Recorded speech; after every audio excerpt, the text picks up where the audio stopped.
Hello everyone, welcome back to my channel. आज के video में हम डीप हीटिंग एजेंट्स के बारे में पढ़ेंगे। प्रीवियस वीडियो में मैंने सुपरफिशियल हीटिंग एजेंट्स के बारे में पढ़ाया था। अगर आप लोगों ने वो वीडियो नहीं देखा है तो मेरे चैनल पे जाके देख लेना। आज के वीडियो में हम डीप हीटिंग एजेंट्स के बारे में पढ़ेंगे। फर्स्ट स्टार्ट करने से पहले हम डीप हीटिंग एजेंट्स क्या होते हैं उसके बारे में जानेंगे।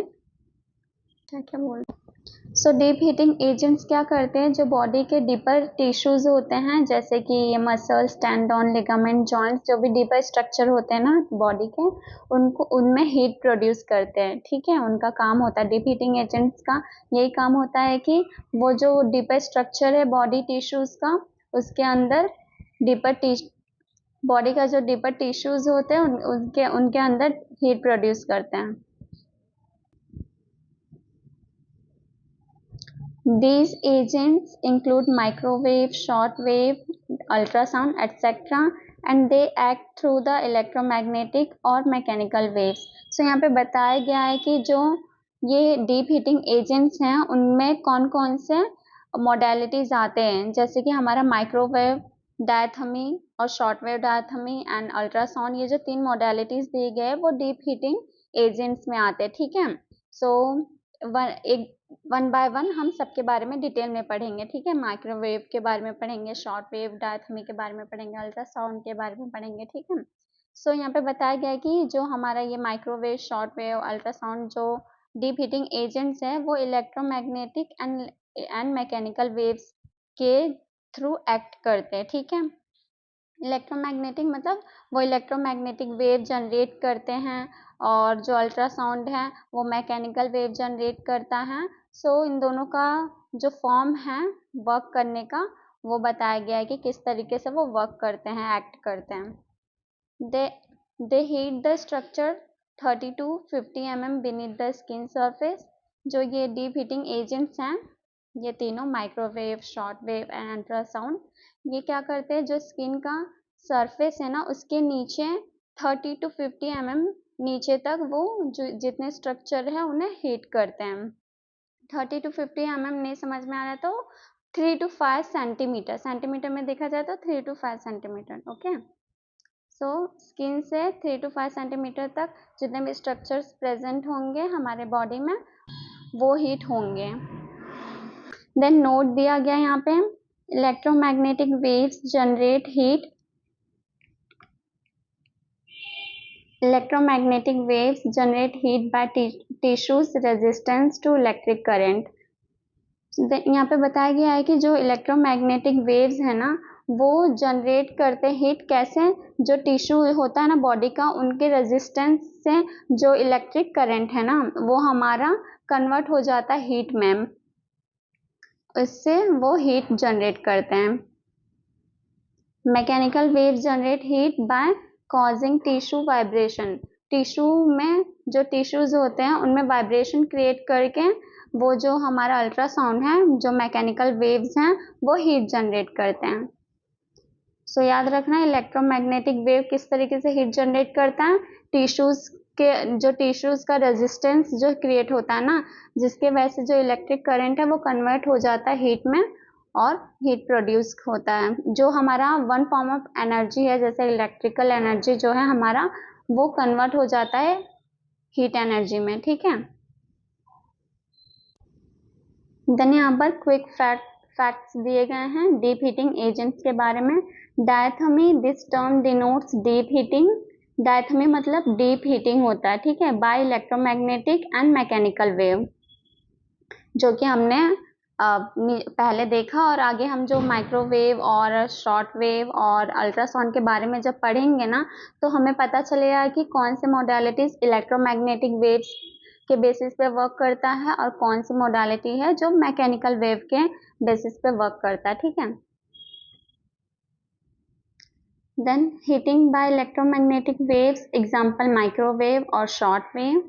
Heating by mechanical wave, example ultrasound. यहाँ पे ऑलरेडी दिया हुआ है कि जो हमारा इलेक्ट्रोमैग्नेटिक वेव है वो माइक्रोवेव एंड शॉर्टवेव जो है हमारा मॉडलिटी वो इलेक्ट्रोमैग्नेटिक वेव का यूज़ करके हीट जनरेट करता है। एंड मैकेनिकल वेव जो हमारा अल्ट्रासाउंड है वो मैकेनिकल वेव्स का यूज़ करके हीट जनरेट करता है।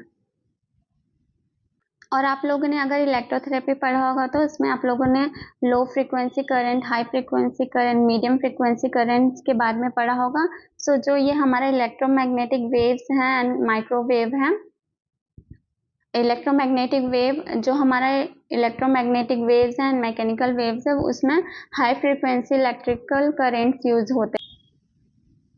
हाई फ्रिक्वेंसी इलेक्ट्रिक करंट का यूज़ करके ही ये जो इलेक्ट्रोमैग्नेटिक वेव्स हैं और मैकेनिकल वेव्स हैं वो जनरेट होते हैं। जैसे मैंने यहाँ पे बताया था कि इलेक्ट्रोमैग्नेटिक वेव किस तरीके से हीट जनरेट करता है। जब करंट पास होता है बॉडी टिश्यू से तो जो टिश्यू है वो रेजिस्टेंस क्रिएट करता है, जिसकी वजह से टिश्यू के रेजिस्टेंस की वजह से जो इलेक्ट्रिकल एनर्जी है वो कन्वर्ट होने लगता है हीट एनर्जी में, ठीक है, हीट में कन्वर्ट होने लगता है। सो ये एग्जाम्पल आप लोग ऐसे याद रख सकते हैं। जो हमारा बल्ब होता है ना, आप बल्ब पता होगा ना जो रूम में लगाते हैं, स्मॉल ट्यूब, जो बल्ब होता है, देखो हम जब बल्ब ऑन रखते हैं उसमें जब करंट पास होता है तो फिर जो उसके बाद आधे एक घंटे बाद जब तुम बल्ब को ऑफ कर दोगे और फिर जाके अगर बल्ब के पीछे का जो पार्ट होता है ना, फिलामेंट जो होता है बल्ब के पीछे का, उससे टच करोगे ना वो बहुत ज़्यादा गर्म होता है। सो गलती से कभी किसी ने टच किया होगा तो उनको पता होगा। सो वो एक एग्जाम्पल है हमारा इलेक्ट्रोमैग्नेटिक वेव किस तरीके से हीट जनरेट करता है उसका। सो एग्जाम्पल याद रखना, बल्ब जो हमारा बल्ब होता है उसका फिलामेंट किस तरीके से गर्म हो जाता है जब उसके अंदर करंट पास होता है, वैसे ही हमारे टिश्यू के रेजिस्टेंस के वजह से जो इलेक्ट्रिक एनर्जी है वो हीट में कन्वर्ट हो जाता है। देन मैकेनिकल वेव किस तरीके से हीट जनरेट करती है वो याद रखने के लिए आप लोग वो वाला एग्जांपल याद रख सकते हैं। जब हम दोनों हैंड्स को, जब हमें ठंडी लगती है तो हम कैसे दोनों हाथों को ऐसे रब करने लगते हैं, एक दूसरे में रगड़ने लगते हैं। सो दोनों हाथों के बीच में जो फ्रिक्शन होता है उसके वजह से धीरे धीरे जितना फास्ट हम रब करते हैं उतना हीट ज़्यादा फील होता है ना हमारे हाथों में। तो उसी तरीके से जो टिश्यू में वाइब्रेशन होता है ना उससे हीट क्रिएट होता है, ठीक है। सो एग्जाम्पल के थ्रू आप याद रख सकते हैं। सो माइक्रोवेव के बारे में पढ़ते हैं। This is more frequently used method than the short wave. So short wave diathermy से जो शॉर्ट वेव डायथमी है उससे ज़्यादा हम माइक्रोवेव को यूज़ करते हैं, ठीक है। It is known to selectively heat muscles. ये जो माइक्रोवेव है ना वो मेनली हमारे मसल्स को हीट करता है, ठीक। So microwave it is known to selectively heat muscles. ये मेनली मसल्स को हीट करता है।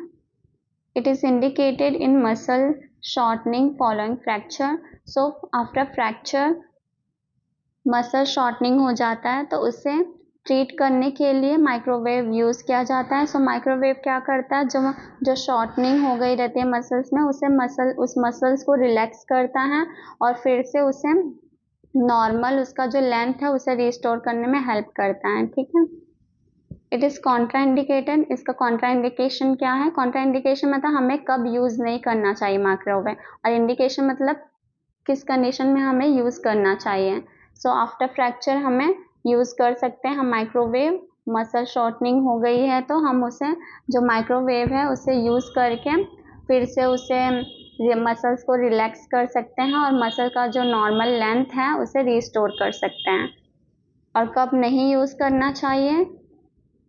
जब मेटल इम्प्लांटेड हो बॉडी के अंदर, इफ़ पेशेंट हैज़ कार्डिक पे, और या फिर पेशेंट के अंदर कार्डिक पेसमेकर, क्योंकि अगर मेटल इम्प्लांट होगा बॉडी के अंदर तो माइक्रोवेव क्या करेगा, जो मेटल है उसे ओवरहीट कर देगा ना, ओवरहीट के वजह से बर्न हो सकता है इसलिए।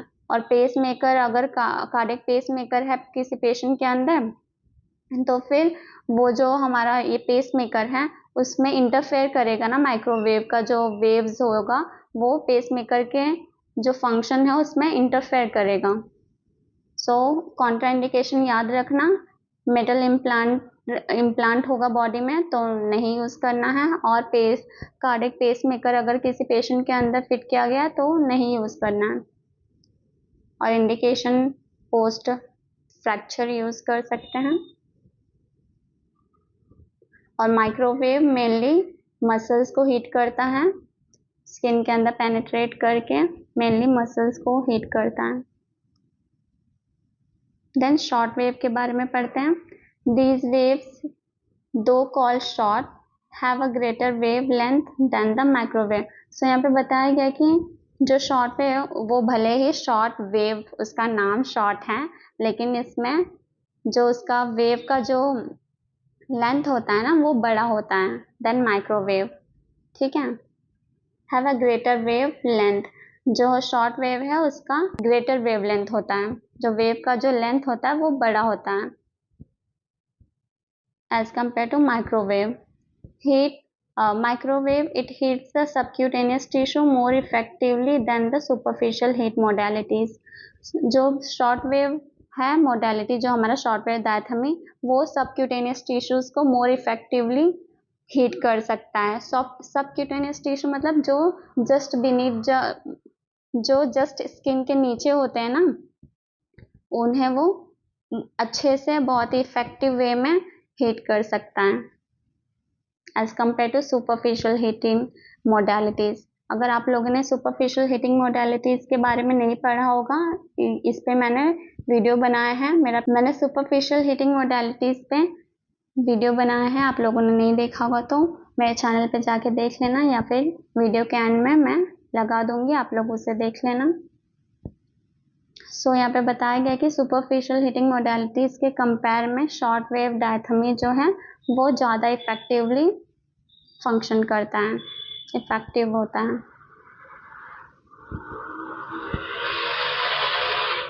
It is indicated in post fracture contracture and subcutaneous adhesion.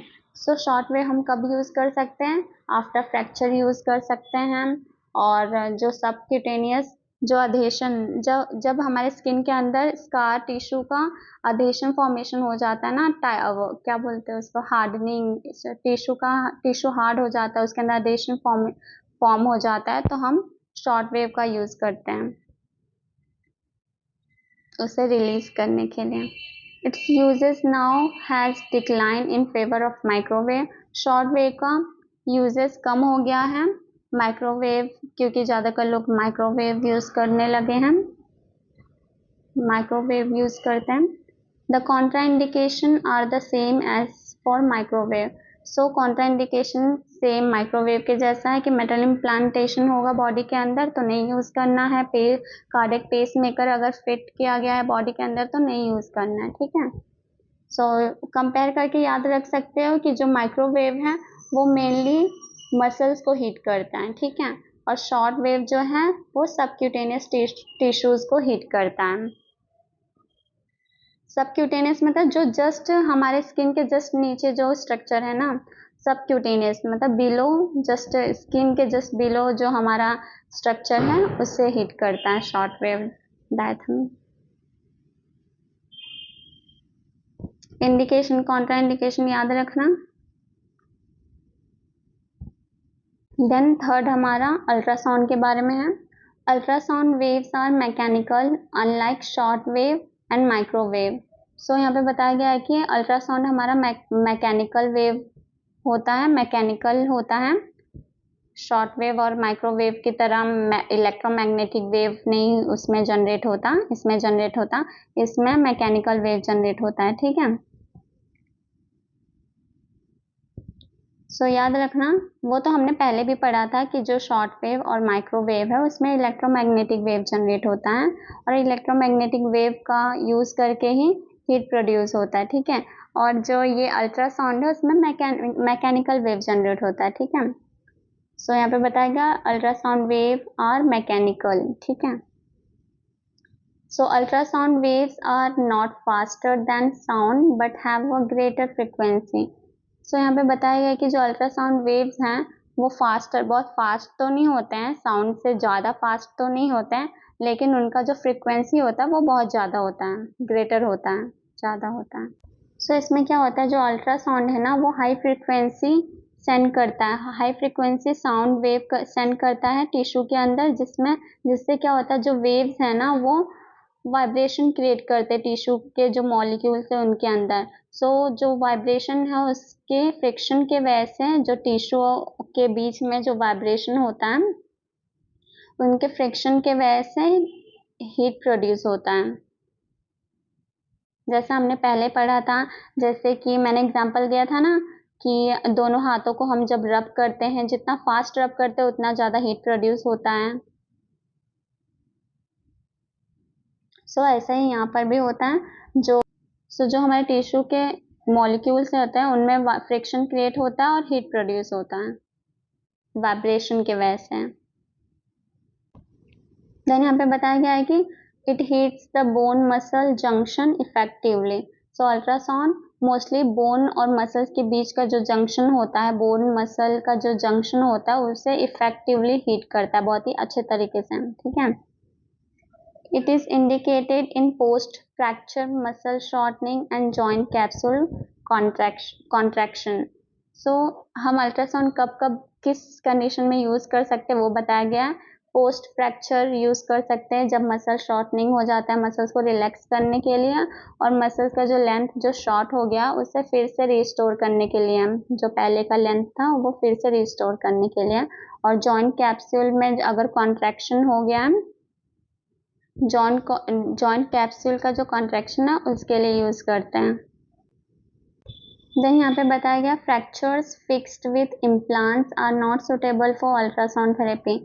सो यहाँ पे बताया गया है कि जो फ्रैक्चर में मेटल इम्प्लांटेशन होता है, मेटल इम्प्लांट किया जाता है, स्क्रू नट्स, ठीक है, उस समय हम अल्ट्रासाउंड यूज नहीं कर सकते हैं क्योंकि जो मेटल है वो ओवर हीट हो सकता है ना, और ओवर हीट होने की वजह से बर्न कॉज कर सकता है। सो इसलिए यहाँ पे बताया गया है कि जिस फ्रैक्चर में मेटल इम्प्लांटेड हो वहाँ पे हम अल्ट्रासाउंड यूज नहीं कर सकते हैं। देन यहाँ पे क्विक फैक्ट्स बताए गए हैं, deep heat fact. Microwave mainly क्या करता है, मसल्स को हीट करता है। शॉर्ट वेव क्या करता है, मेनली सबक्यूटेनियस टिश्यूज को हीट करता है। अल्ट्रासाउंड क्या करता है, कौन से स्ट्रक्चर को ज़्यादा मतलब मेनली फोकस करता है, हीट करता है। Effectively heats the bone muscle junction and bones, ठीक है। Ultrasound bone muscle junction and bones को इफेक्टिवली हीट करता है।